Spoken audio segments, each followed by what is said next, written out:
This is a short video on how to plant flowers. Like any plant, one of the key things you want to remember is not to plant it too deeply. Many people make that mistake and end up making a little bathtub in which water collects and the roots eventually rot because they're too wet. So if you've got a nice specimen here like this Rudbeckia triloba, you just want to give it a little wrap on the bottom and remove the root ball from the container. Now what you're going to see here with this one is like a lot of plants that come in containers, it's a little bit root bound here on the bottom and on the sides, meaning the roots have grown out, they've hit the edge of the pot and they've started to sort of collect there. And this is a bad thing because what we want the roots to do once we plant it is we want the roots to go out into the native soil. We don't want them to stay in this little root ball here. So one of the things we're going to do is we're going to rough this up a little bit here. And again, don't be too gentle with it. You can do it with your hand, or you can do it with the saw, you can do it with your pruners, whatever it takes to sort of rough that roof pattern up a little bit here.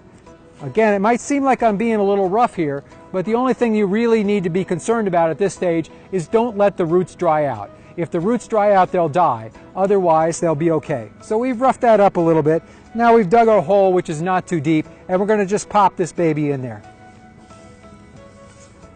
Now I can see that the top of the root ball is even with the surrounding soil or near enough. It's maybe a little bit high. A little bit high is not bad. It's better than low. So now we're going to backfill a little bit of the soil around there.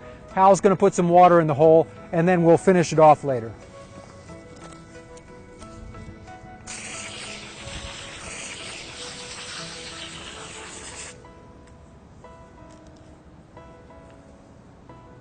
What we're trying to do here is make sure that the soil that's in the root ball and the soil that's in your yard are well bonded so that there's no expansion and contraction creating a schism there the roots can't go across. So we're going to make those two soils mix together a little bit, go together, and then the roots are going to be able to easily move out into the yard where they need to be to collect enough water to live long term.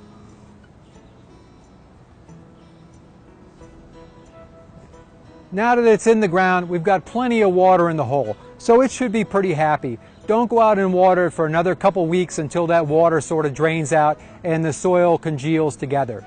Then after that, you want to make sure and come out and water this plant maybe once a week. Not a light top watering, but a deep watering. If you take a 5-gallon bucket, fill it full with about 2 or 3 gallons and slowly pour that on the plant to make sure that the root ball gets hydrated. Remember, it's going to take a while for the roots to move out into the native soil, and until that happens, you have to make sure to get plenty of water into the root ball itself.